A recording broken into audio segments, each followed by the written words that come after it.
Good morning, students.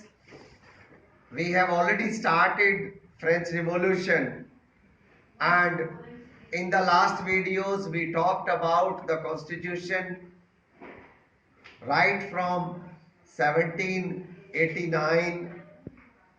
It was completed in 1791.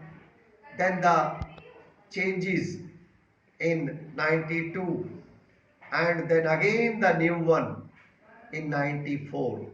We also talked about the reign of terror during those 2 years of Robespierre, that was 93 and 94, 1793 and 1794. We talked about how women took part in different revolutions, how they were part of. See, initially we have already talked about the demands which were met to some extent were only for men. For women, none of their demands were met. Even the charter, the first one, it was only the rights of men and citizens, not the women. So slowly and steadily then we saw how they fought their way. If two things, if I can count, the best one ever happened were putting girls, women at par with men. That was one. And the second best thing to happen was the abolition of slavery. So in this video we shall be specifically talking about the abolition of slavery. See, Jacobin regime did some good things also, and this was one of the really good things done by the Jacobin regime. Jacobin regime, however, initially did not do it. It was achieved after a lot of struggle. See, the abolition, it did not come in a day. Through the 17th century, the slavery was practiced, and throughout almost the 18th century, the slavery was practiced. Why was it needed? You have to focus on that. I'll take you to the world map. I'll take you to Europe and see, you will come to know how this triangular slave trade between Europe, Africa and America, how this triangular slave trade was going on, you will understand better. The slave trade began in 17th century. French merchants sailed from the ports of Bordeaux and Nantes, and from there they went to African coast, where they bought slaves from local chieftains, branded and shackled those slaves, and they were packed tightly into the ships for 3 to 4 months long journey, and then across the Atlantic they were taken to Caribbean. There they were sold to plantation owners as plantation workers. The exploitation of slave labor made it possible to meet the growing demands. See what these people did. They sold sugar, coffee, indigo in the European market.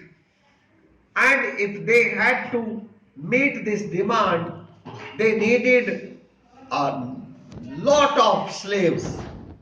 This so simultaneously two businesses were going on.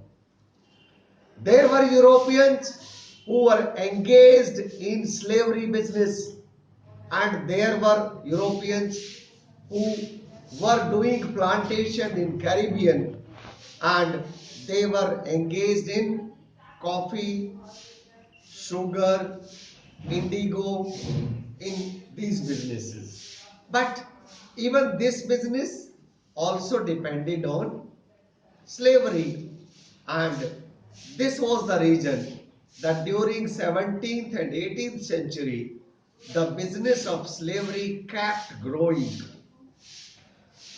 Throughout the 18th century there was little criticism of slavery in France. However, in the National Assembly long debates were held, and when the charter for the men was issued, the rights of men and citizens, then it was discussed whether it should be extended to the colonies of France where slavery was being practiced. But the government was scared of the businessmen. If the businessmen got affected, they wouldn't stand by with the government.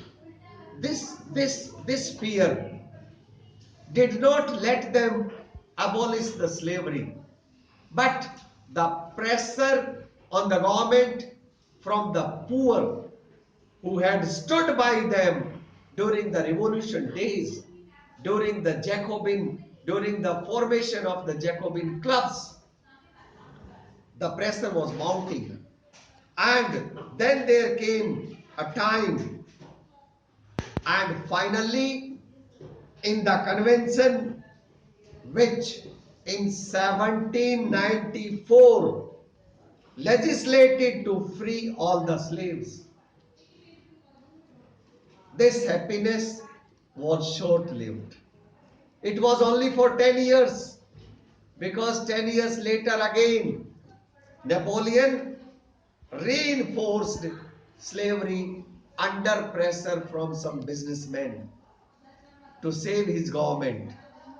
Slavery was finally abolished in 1848.